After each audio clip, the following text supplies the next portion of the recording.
Hello and welcome to the University of Staffordshire Specialist Lecture Series. I'm Dr. Sharon Coleclough and I'm here today to talk to you about sound in game, the way we use it, what we do with it, and if I'm totally honest, I'm going to spoil a little bit of the mystery as well. But it's important because we need to think about why we use sound, how we use it, what we're doing with it, and just how sound helps us experience a game, the narrative, the gameplay, but the worlds that we create in those games as well. So today I'm going to be talking about a few kind of introductory terms for sound, thinking about earworms, iconic sounds. I am going to name some games. Hopefully you understand the sounds from the games, or they tick a little box in your memory. We're going to talk about the way we use sound and space in game. We're going to think about how sound works with narrative a little bit, how it works with playability, some of the basics of sound terminology, not to overload you with new information, but just so we've got a vocabulary that we can use, and then think about how it works with building those worlds that we enjoy so much when we play games. So first off, you might not have guessed this, but I'm going to tell you anyway, sound is super important. It sets the scene, it tells us story information, it gives us an idea of what's going to happen narratively, but also it helps us with our gameplay. It helps us know when enemies are coming, hence the title of my talk, but it also lets us know how we're progressing and it gives us feedback in our gameplay as well. So, when we think about world building, it's probably a term that you've heard, but it's maybe not one that you've thought about when you think about sound. You probably think about the visual in a game. We all kind of go with a visual first. We're visual creatures. We're hunters. Our eyes are in the front of our head. So we deal with visuals a lot, but we're also really, really great with sound. And sound helps us build a world. So if we think of a video game and we think of how we're experiencing the world, I've got one behind me now, that we actually have on screen as we're playing, sound plays a really big role in that. So what it does is it kind of grounds the visual, it grounds those invented, wonderful creations that we get in games, and it gives them a sense of kind of solidity in the world. It says that they are a part of the world that we've created. They have weight and they have place, and that's super important. Now, unfortunately, I'm in a spaceship at the moment. We can't really hear the spaceship sounds, but if this was playing out in a game, we would hear the sounds that we would associate with a spaceship, a space vessel. I'm going to get into how we know what those sounds should be in a little while, but in general, it kind of gives us a sense of reality and it kind of grounds everything that we're looking at. Now, narratively, we're given story information as well via the audio. And that's not just dialogue, that's not just an NPC standing and telling you you have to go and save the princess in the tower.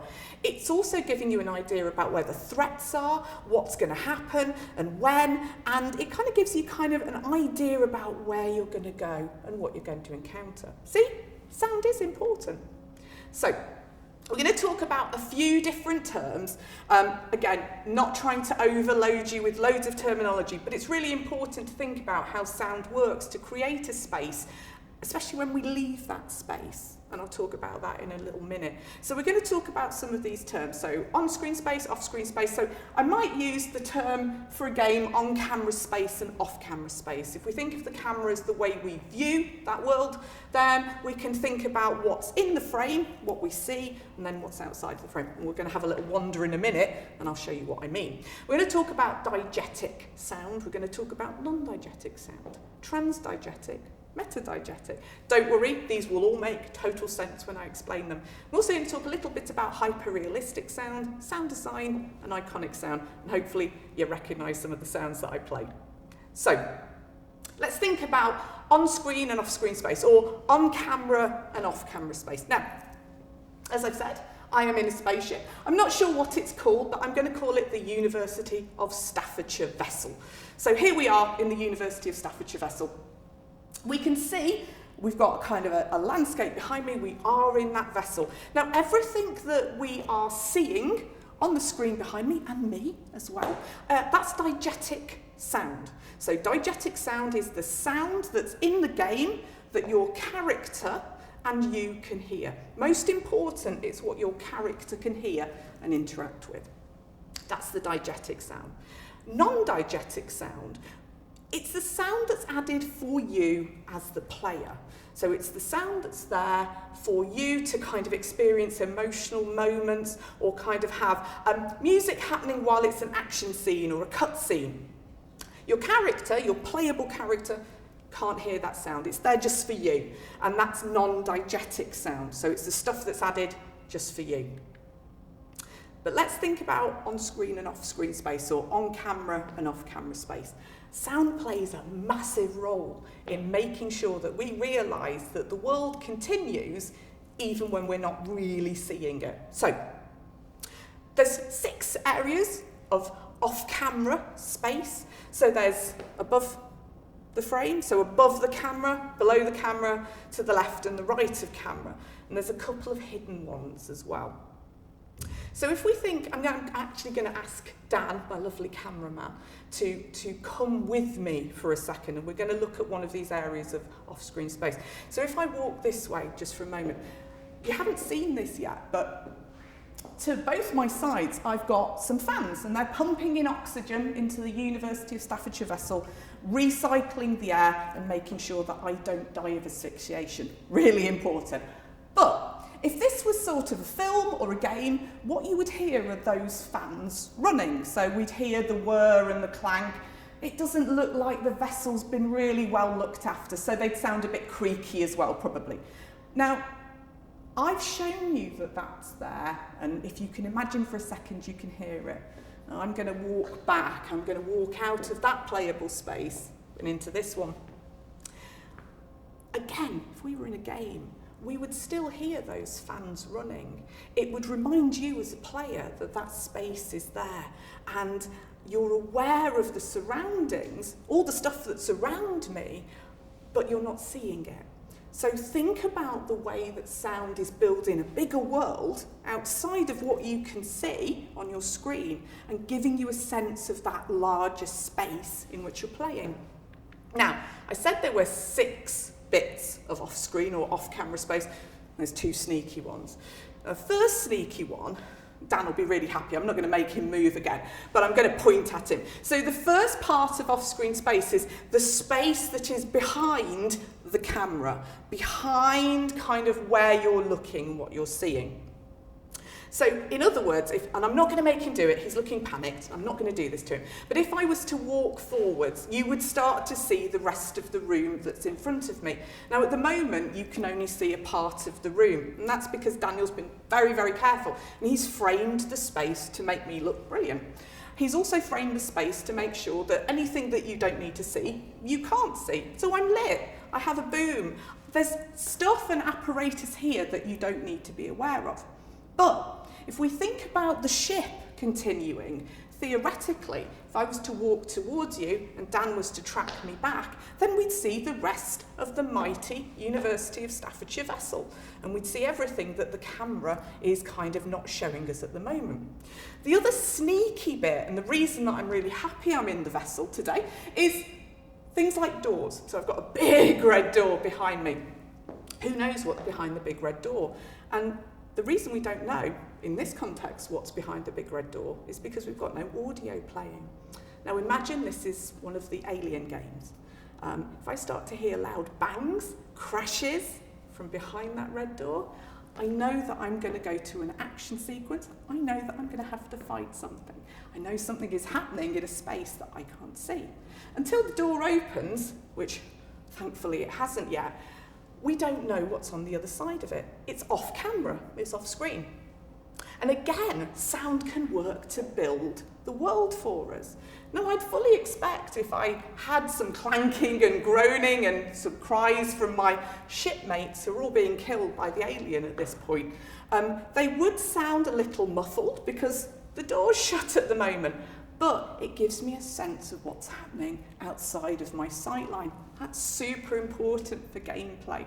Right, that's our diegetic and non-diegetic space and how we use the frame to hide things and use things. So there are a couple of other terms that use the term diegetic as part of it, and they were trans and meta. Now, trans-diegetic doesn't happen loads in a game, but I'm going to give you an example of it just so you've got a kind of an idea of it. And what transdiegetic sound does is it moves from the diegetic space to the non-diegetic space, or from the non-diegetic to the diegetic. So if we cast our minds back, we remember diegetic sound is all the sound that's in the game, the stuff that we and our character can experience and hear. Non-diegetic, that's the stuff that's there just for us, the player. So, if we think about transdiegetic, it's something that is moving between those two spaces. So we might have some music that is just there for us, and we enjoy it, and it's brilliant, and then we change the quality of that music. Perhaps our character tunes a radio in the game, and the sound changes to sound like it's coming out of the radio. Our character can hear it, it's moved to the diegetic world. That's trans. Metadiegetic is kind of an interesting one, and it's where we start treating sound quite a lot to make it feel a certain way. So, metadiegetic sound is when we as a player and the character share an experience that no one else is sharing. In other words, the sound sounds like it's in our character's experience and kind of in their head. So, I'm going to play out a little bit of audio. This is from Blink. Now, different characters in Blink have different Blink abilities, but the sound gives us an idea about how it feels to use that ability.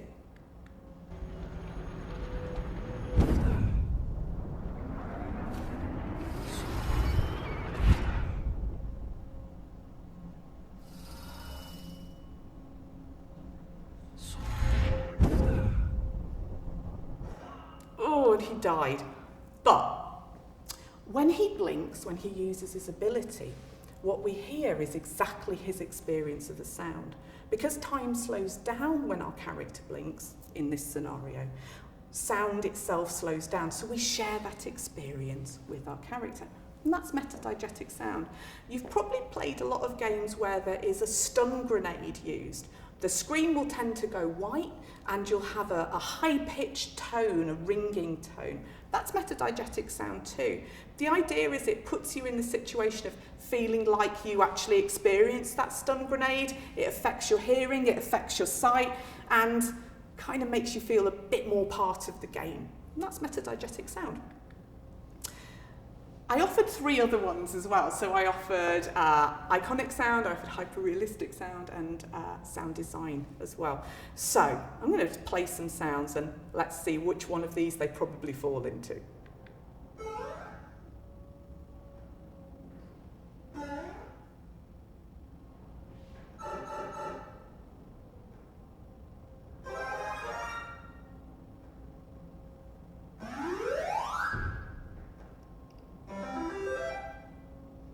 All from the same game.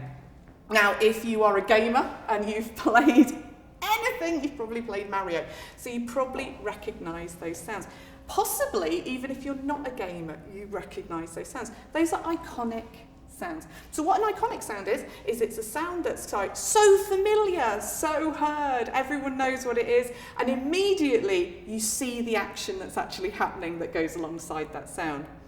Hyper-realistic sound, we can think of things, or weapons are a good example of this, where the weapon makes a much bigger sound than it kind of realistically would. And we'll talk a little bit about where realism sits with sound design in a minute.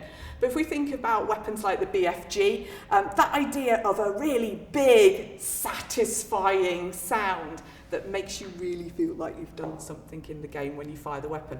That's a hyper-realistic sound. We're adding layers in, we're making it sound more exciting and making it feel more exciting than maybe it should be if it was real. So, I did say I'd touch on earworms. I'm going to touch on earworms. I'm not going to play them because copyright, but if I say Super Mario Brothers ground theme song, if I say Metal Gear Solid Encounter, if I say Halo Combat Involved Warthog Run, if I say Fallout New Vegas Big Iron, I'm hoping I've just ruined your day. You should have something playing in your head right now if you're at all familiar with any of those games. That's an earworm. So an earworm is a sticky song. It's something that embeds itself in your mind. We all have them. But the interesting thing about sticky songs or earworms is we all have different ones. Not everyone has the same earworm, and it's based on your experiences, it's based on how many times you've listened to a thing. But the reason that we kind of have those is it's something that's catchy, that is meaningful. And if we think about how these are used in a game, these are incredibly meaningful moments in the game. They add something to the texture and the feel of the game, our experience of the game.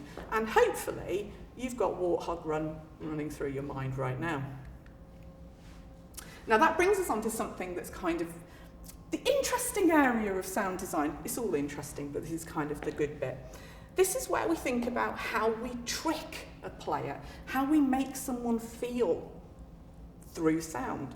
Now, sound is a sensory experience. It's around us all the time. We're really, really used to it. And one of the things that is kind of a bit disappointing if you're a sound designer is if you do a really good job, no one will say good job because it sounds right. It sounds like it fits.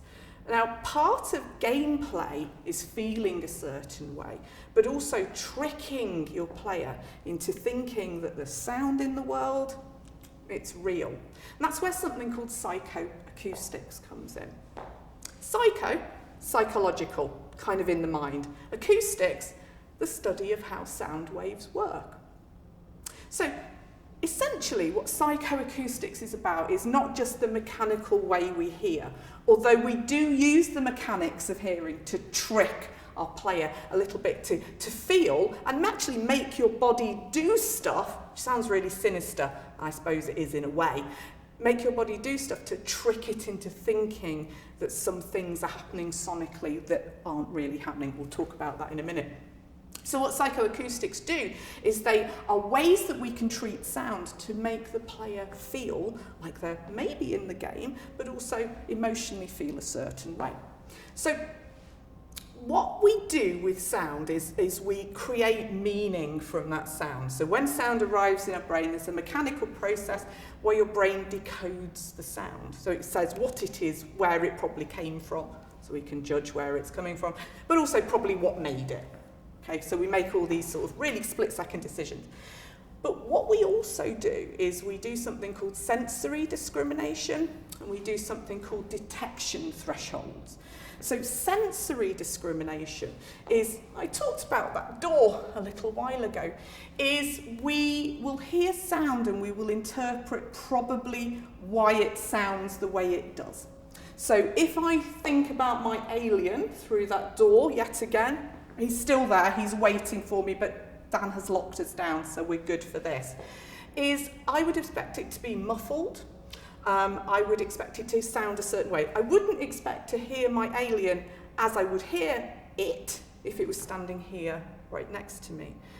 So we have that, that's our sensory discrimination. We also have detection thresholds, and that's the levels at which we can hear and detect sound. So if we play with those, we can make some quite interesting things happen. Now, playing with sound and making us feel a certain way, there's loads of ways to do that, so I'm only going to go through a few of them. Now, one of them is shepherd tone. Now, you may have heard of that because it became really well known because of the film Dunkirk, but it was being played with a long time before that. Shepherd tone is a way of playing out a scale of music, either upwards or downwards, to make us feel like that scale is never going to end. So one of the visual versions of this is the barbershop pole, the red and white stripes that look like they continue forever, but actually they definitely can't because you can see the top and the bottom of the thing holding the stripes. That's kind of what shepherd tone does. I'm not going to get into how shepherd tone does it, but if we think about something like shepherd tone, and hopefully you're all thinking Mario right now, it gives us an idea of a physicality that's matching a movement, but also a kind of emotion, a frustration. We're never going to get to the top of the stairs, those sorts of ideas. Because it's never-ending staircase in Mario, the sound itself is also never-ending. We also do something really interesting with something called the acoustic reflex. Now, I'm not going to go into the mechanics of how our ear hears, but our ear does do something really interesting with sound. And this is the acoustic reflex. So, I'm showing my ear now. So if you've ever been at a building site or at a really loud concert, that's probably a really good example. The amount of sound that your ear can take is finite.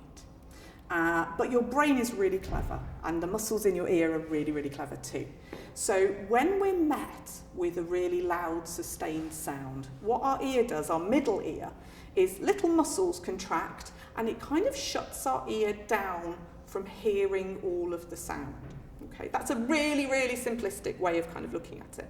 And what happens, and you've probably all experienced this, is everything feels a little muffled. Okay? So everything feels like a little bit shut down, a little bit like you've put cotton wool in your ears. That's the acoustic reflex. And we can play with that in sound design and make something that should be incredibly loud feel incredibly loud, but actually we're not breaking any laws and deafening people. So here's an example of it, and then I'll explain.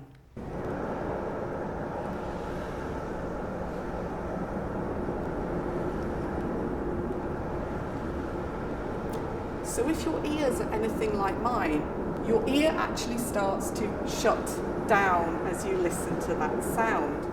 Now this is a mimicking or a version of an atomic explosion. So if we think about how loud that would actually be, if we think about if we were experiencing that, that would be an incredibly loud noise, and our ear, our middle ear, would react to that. It would shut down.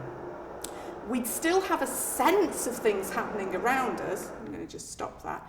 We're going to have a sense of things happening around us, but everything will be muffled. That's exactly what we're doing there. But how do we do it? Gets a little bit technical, but stick with me. There are things called transients in sound. Now, what a transient is when we hear a very loud sound, it has a very, very high transient. So a lot of sound, a lot of energy is made. And the reason I'm doing this is we're imagining a waveform right now. What happens with the sound is it then dies off. So the waveform gets smaller and then kind of just decays. What we can do with sound design is we can mimic what the ear would do with a really loud transient. So we offer a loud sound and then we actually cut the transient off. And we suggest to the ear that there's been a really, really loud sound. And the ear goes, there's been a really loud sound. And it shuts down. And what we can do with that is we can make everything feel incredibly loud. Bombs are going off. We're feeling like we're there. We're feeling like the decibel level is super high, but it's not, and we're not hurting anybody. So again, we're world building. We're making this feel real. We're making it feel like our character and us are part of the game. Now, we have a really odd relationship to sound. Now, that might be weird because we encounter sound a lot. If we can hear, we are surrounded by it day in, day out. There is no such thing as silence, which is important to remember. But we design sound as well. Now, what that means is we make up stuff to sound right for the occasion. But also remember that we're playing a game. So we have to think about things like feel, and we have to think about things like feedback. And we have to think about making the player feel like they're achieving something and there's some satisfaction there. And sound does that. So I'm going to give a few examples of that as well. So the first thing to think about is that in any form that we listen to sound, if we think about media, it's mediated. Now, all that means is that it is created or there's someone in the middle of it editing it and making it sound better. Okay? When we think about the way sound's created, and this is where our relationship to sound is a bit odd, if we hear something enough, we think that's true.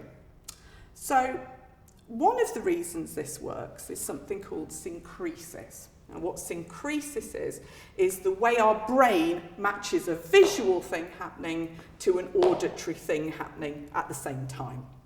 Stuff is in sync, syncresis. So, the example I always use is bones breaking. So if I snap my arm, and you see me snap my arm, if you heard it, it wouldn't be very satisfying.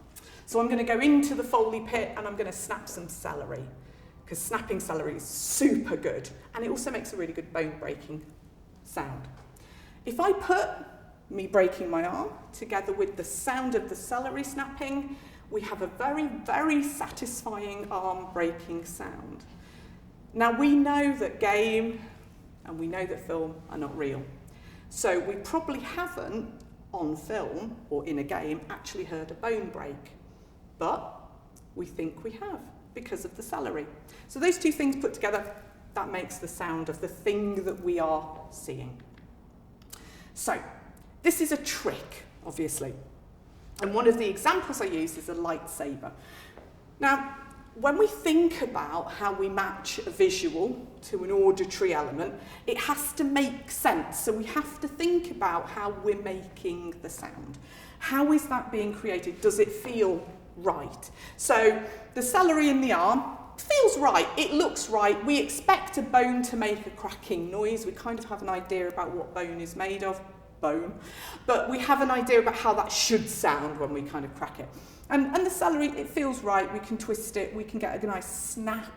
There's a lot of sounds that we can make to kind of create the feeling of what's happening physically with the arm. So let's think about the lightsaber for a minute. Now, when we're making sounds, so we're in sound design land now, we're creating the sounds for things that maybe don't exist, or things that we can't actually do in real life to people or things, but that we want to see happen in the game. Now, one of the really weird relationships to sound is that because we've heard so many sounds in so many games and so many films, we have an expectation about what things will sound like. Now, part of that expectation comes from living in the world. I don't know if this will pick up, but if I jump, you can hear I'm on a relatively hard surface. You can probably, and you're not going to see it because Dan's been very careful not to show the floor in my spaceship, but you can probably imagine what that floor looks like, because your experience tells you it sounds that way, so there's probably a surface, there's a textural element, and you could probably have a very, very good guess about what the floor actually looks like. And that's expectation. That's us living in the world. That's us experiencing the world and getting used to how things sound and what they should sound like. So if we know there's an established concept of what stuff should be and how it should sound, there's also an established concept of how stuff sounds that we have encountered through media. So, the example I always use, and I am going to talk about lightsabers in a minute, but the example I always use of stuff that we think we know what it sounds like, but probably haven't encountered it in real life, or hopefully haven't encountered it in real life, are gunshots. So gunshots are really interesting. If you fire a gun in real life, it sounds really boring. It's not the sound that you've heard in films or games. It's not satisfying in the way you think it's going to be, because you've encountered that sound in film and game. The sound of a gunshot in a game and in a film is layered, it's created. It's there to give satisfaction and impact. As an example, Arnold Schwarzenegger's guns in films have a cannon layered under the gunshot to make it sound satisfying and physically intimidating, like Schwarzenegger himself. So if we think about the idea of feel and expectation being built from our experience through mediated systems, we start to have a really weird relationship to what stuff should and can sound like. I hope that made sense. I'm going to take Red Dead Redemption as a nice example, but I am going to get onto lightsabers in a minute. Red Dead Redemption is a really cool game. A lot of attention to detail has been paid in terms of the audio for that game. A lot of effort went in. And there's an amazing, and hopefully it can be added to the end of this specialist lecture, there's a really great interview with the sound designer for that game. talks about all of the sound design in the game. I'm going to touch on just a couple of things. Now, one of the things that they were very proud of in that game is the attention to detail in terms of the weaponry. Now, obviously, the weapons in the game, super important. You can collect different versions. There is an element to owning these weapons. Essentially, at a very basic level, they sound correct. They were all recorded from real weaponry, real historic weaponry, and all of the elements of the gun, so all of the foley of the gun, which is the handling of physical objects by humans, was completed. So all of the bits sound right. But the gunshots you hear in the game are augmented. We have to add something in so it feels satisfying. The other really interesting thing that they did in the game, and this happens in a lot of games, is that they tuned the report of the gun. What the heck does that mean, Sharon? Well, the report of a gun is the cracking, firing sound that happens when you pull the trigger. That's the gun's report. Okay? The game tuned that. Now, why on earth would they do that? It's to make sure that at any point in the game, against all the other sounds that are happening, you can always hear the gun fire. So thinking about, again, how we treat sound, how it makes us feel when we're playing a game, and also, you know, how it kind of adds to everything else going on screen, starts to make sense that we design a sound. So, I've just done guns, and we kind of know what a gun looks like. Maybe we've heard one fired, but we have an idea. But what the heck do we do when we have something that, well, there is no thing that is that thing? How do we make the sound? Well, there's a few things that we can do, and this is where the lightsaber comes in. So we can think about defining what we think that thing should sound like. And we take some clues from the look of the thing, we take some clues from the world we live in, and we kind of work it out. So I'm going to use a lightsaber as my example. Now, I'm going to break some news. Lightsabers aren't real. But in films and in games, they feel real. And part of that reality, that feeling like it's a thing that exists, well, it's sound design. Sound design makes a lightsaber. You probably can't think of a lightsaber without hearing the sound of a lightsaber. Super important. But how do we design that sound? How on earth do we get something that is non-existent to exist with a sonic element? Well, we think about what the thing looks like. So if we think about a lightsaber, it looks like it has a metalish handle when we see it. We can think about what that would feel like in our hand, how it would sound if it hit. So if we think about a metal tube, it's about the same size and structure. If it hit our hand, we know what that should sound like. So we can add that to Luke drawing his lightsaber or pulling it towards him. We hear the slap. We know what it will sound like.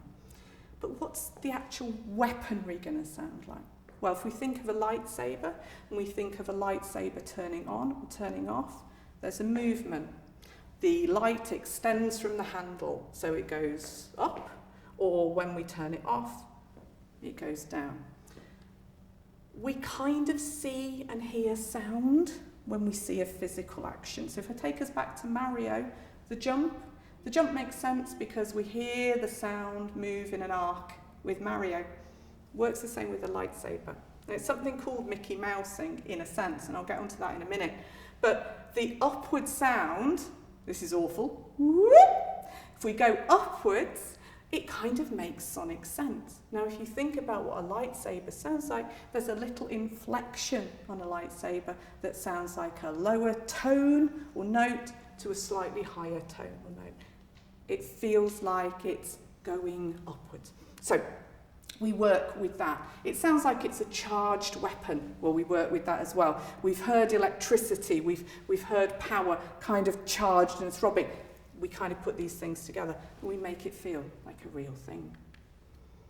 So that's where that sonic assist comes in, and that's where Mickey Mousing comes in. Mickey Mousing is when we have a musical accompaniment that kind of matches the movement. It's called Mickey Mousing because it was used with Mickey Mouse in a cartoon back in the day. So we think of that Mario jump, it assists us because we see shapes in sounds. Things that move, we feel should have a sound that goes with them. That brings me to kind of metadiegetic and kind of the close of this, the idea of getting into a character's head. So metadiegetic sound can give us experiences that we probably won't have or hope not to have, but that will draw us closer to a character and understanding their journey. So if we think of games where we are literally inside our character's head, we can hear their voice or their inner thoughts, or maybe even voices speaking to them. It makes us feel closer to the character. It gives us information that maybe we wouldn't already have if we were just playing the game as an outsider. We weren't in the character's head. So that brings me to the last bit. What about the enemies that I mentioned at the start of this dying off screen? Well, that world building that I've taken us through, how we design sound, how metadiegetic sound works, how diegetic and on-screen and off-screen space works, these things are there to remind us that the world that we're in when we're in a game extends out of the camera space that we can see. So there's a couple of games that do this really, really well. BioShock messes with us completely. Some voices are real, some are not. Sometimes there's an enemy attached to that voice, sometimes not. And when we kill those enemies, sometimes they do indeed die off screen. And when we go and investigate whether they're actually dead, they're not. And we have to do a little bit more work. But it extends the world in which we're playing. It extends the reality of the world that's been created for us to enjoy. The idea of having that 360-degree field that sound gives us is incredibly important because it lets us know maybe what's coming, it hides stuff from us as we play, but it also gives us a sense of achievement when we encounter these things as we move towards the visual in that space. So, hopefully, I've proven that sound is important. It brings a lot to a game. It gives us so many interesting possibilities. And now, that's the end of my specialist lecture. I'm going to go and ask Dan to open the door, and I'm going to see what's behind. Thanks so much for joining me for this.